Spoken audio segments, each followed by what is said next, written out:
So I want to give you a quick introduction to the topic of physical characteristics. So we've introduced the idea of rangelands and range management and where those sciences are found and some of what they contain. And I've hinted to you about the fact that that rangelands are they differ across the world, and as we think about how they differ across the world, or how they differ in a region or in a particular kind of ecosystem, we know that we have to start with the basics, right? And so part of the basics are what we're calling the rangeland physical characteristics. And the physical characteristics are the pieces of range, the parts of range that give us yield or forage. So in this class, we've said, okay, we've got lots of different reasons why we would care about managing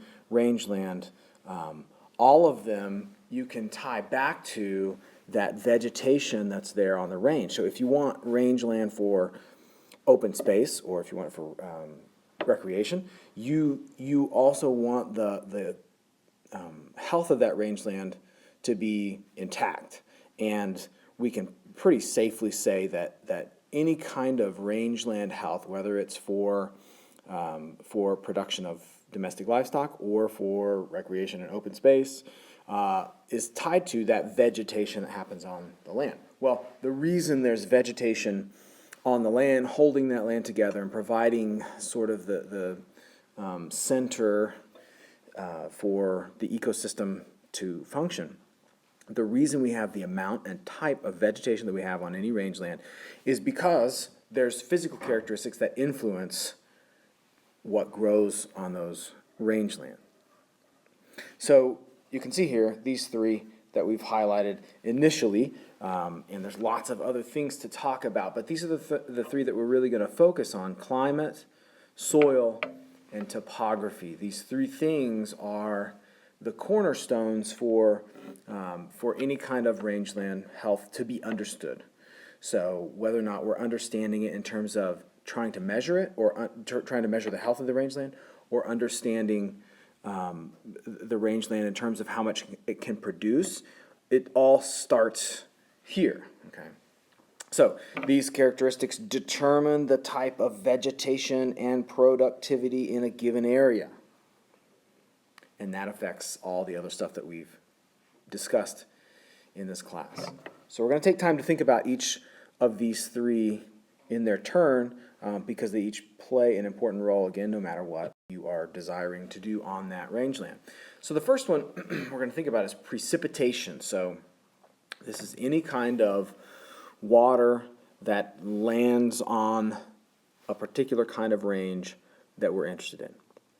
Precipitation can be rainfall, precipitation can be snowfall, it can be sleet, okay? Any type of water, any form of water that lands on the rangeland. Now, of course, some of that is going to be more useful than other kinds, okay? But precipitation as a whole means that. So this is the I'm going to underline it like 3 times. This is the most important single factor in determining what happens on range, in determining what we're producing, in determining the health of the range. And the reason for that is because to the extent that you have precipitation or don't have precipitation, you do or don't produce grasses, forbs, shrubs, protection for another resource, protection actually for the soil. And not only protection for the soil, but we also know that the plants are totally awesome, and they're actually good keystone species for the whole ecosystem.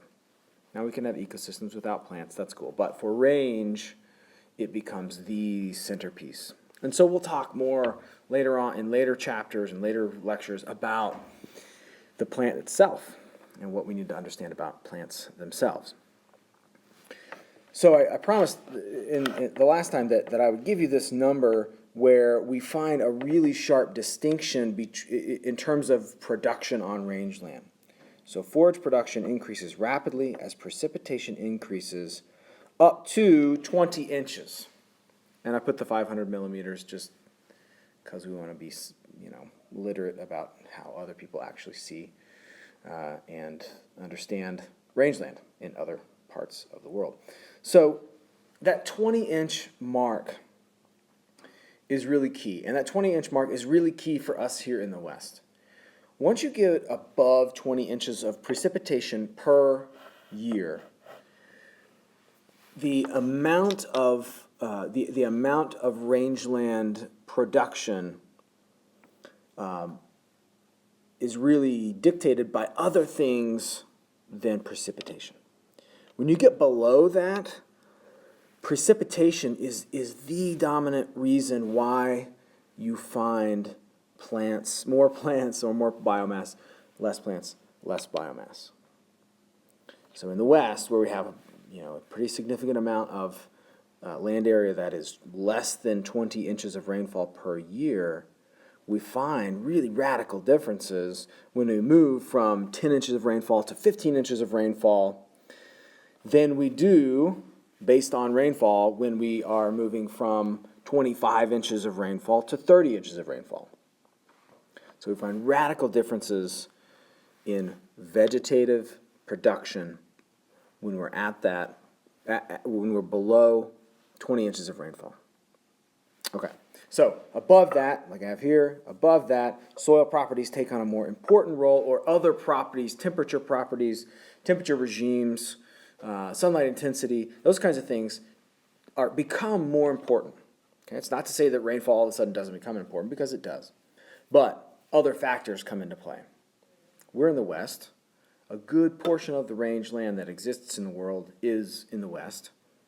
So we fall below this 20-inch rainfall, 20-inch precipitation level, so it matters a lot to us what the precipitation is. And the precipitation allows us to say you should expect this kind of vegetative production, and you shouldn't expect that kind of vegetative production because of the rainfall amount.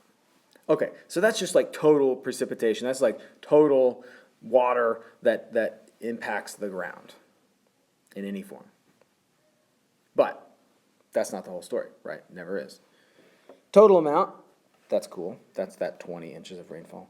Distribution, when does it fall? Relative humidity, what was the amount of water as gas, as water vapor that was in the air prior to and then after and normally in that ecosystem?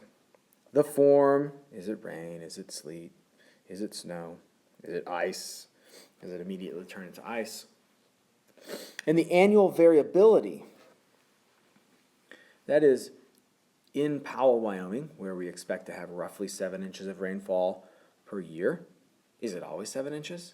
Is it always exactly 7 inches every single year that we record the rainfall? No. Sometimes it's 7 and sometimes it's 10. And excuse me, if I say rainfall while I'm talking about this slide, I should be saying precipitation. Is it always 7 inches of precipitation every single year? No. Sometimes it's 7, sometimes it's 4, sometimes it's 15. We had a big, snowfall in March and it just dumped a foot of snow on our rangelands. So that's annual variability.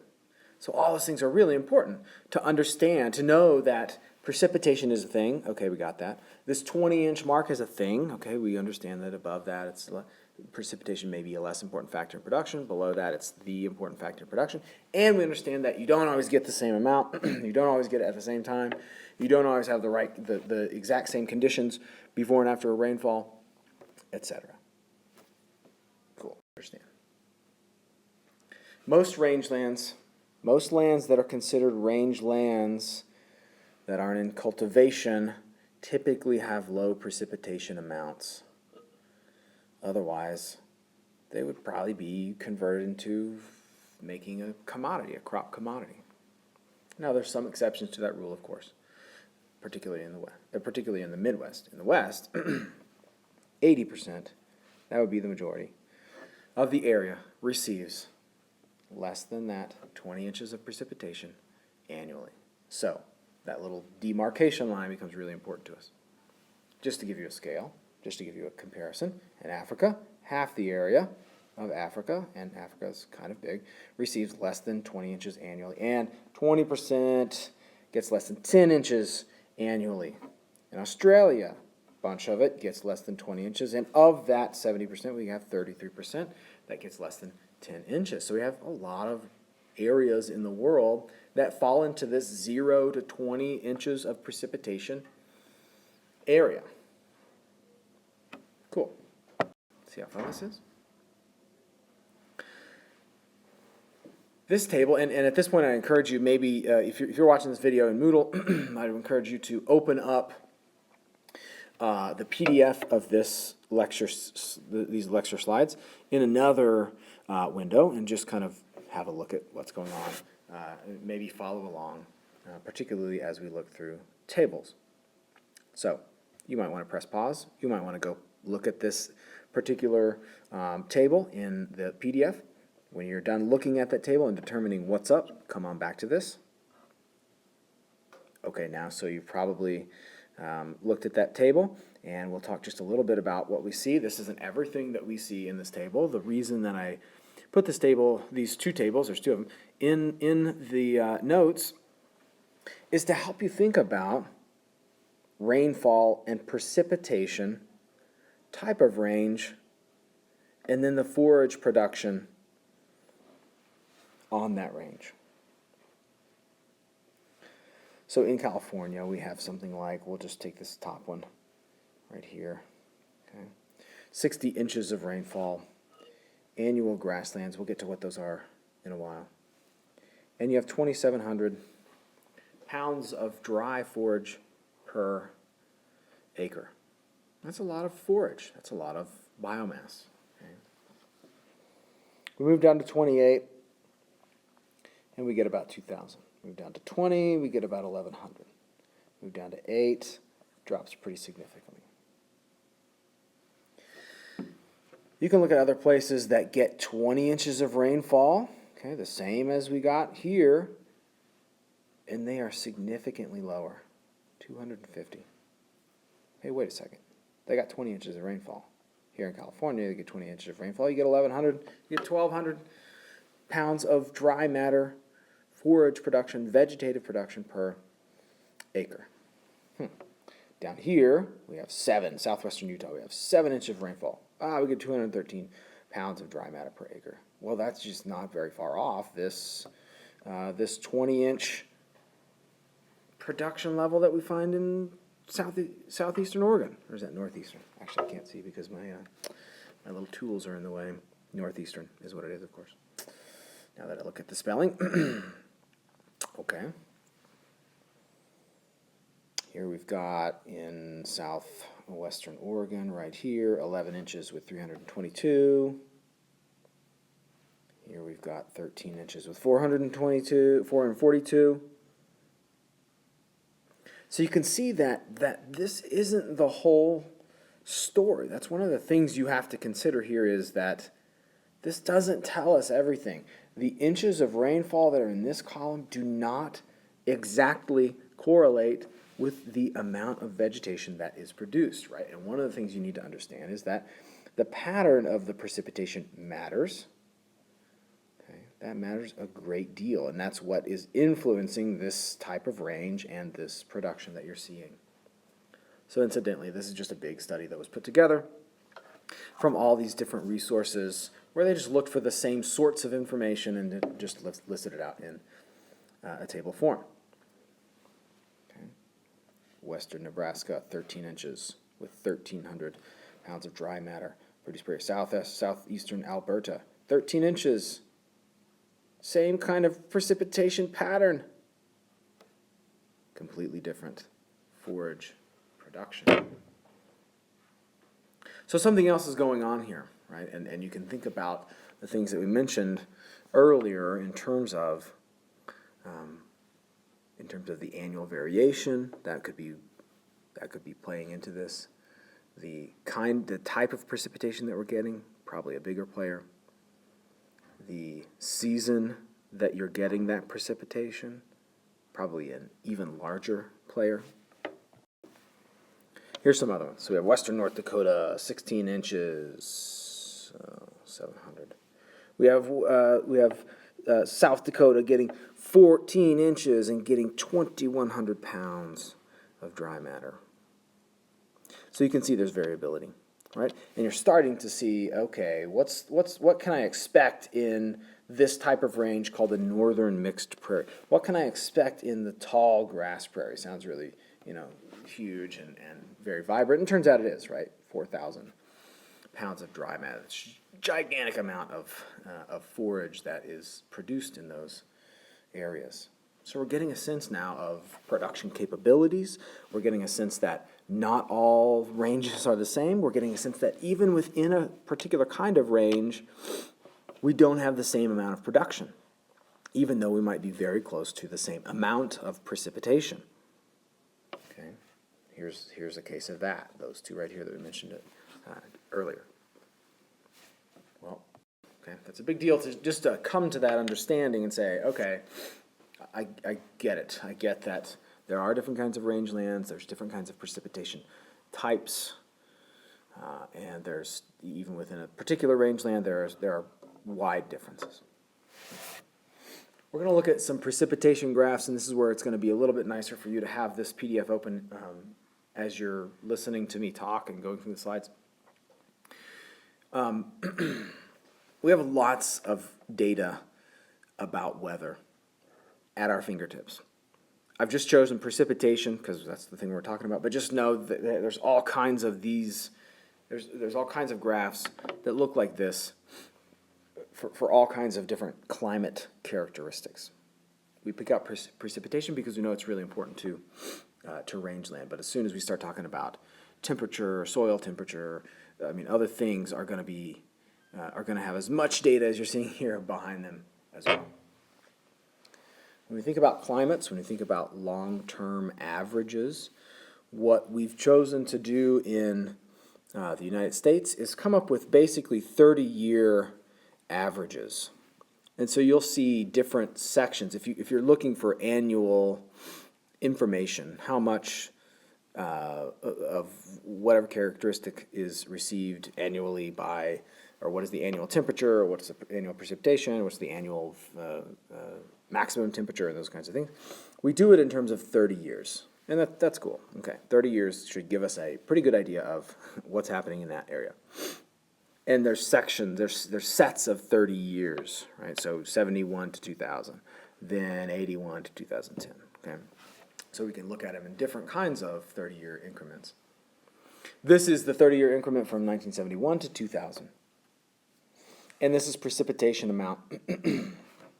Okay, so you can see the variability. I'm hoping that you can actually see. Well, I apologize for that being pulled off. The redder it is, if I were to show you this, the redder it is over here, the lower down in this precipitation scale we are. Okay, so this is a large graph, a long-term graph that shows us this kind of information. Okay. Okay, just had a little bit of technical difficulty. So I'm going to ask you just to look at the slides that follow this, and you can stop when all the pictures of the United States are finished. But as you look through those slides and just click between those slides, I want you to pay attention to the way that the climate graphs are changing from year to year. So you're going to go through a time series, a yearly time series of the annual precipitation received across the United States, and I just want you to pay attention to the variability from any year to the next year. But notice that even though you can see the variability, you're also going to see that there are definitely areas that we can say confidently they get a lot of rainfall, and the other areas that we say they don't get very much rainfall. And so those are important things, those are important things to see. So I'm going to finish this up, and I just want you to take a look at the rest of the United States annual precipitation graphs that follow this, and then we'll pick that up next time we get together.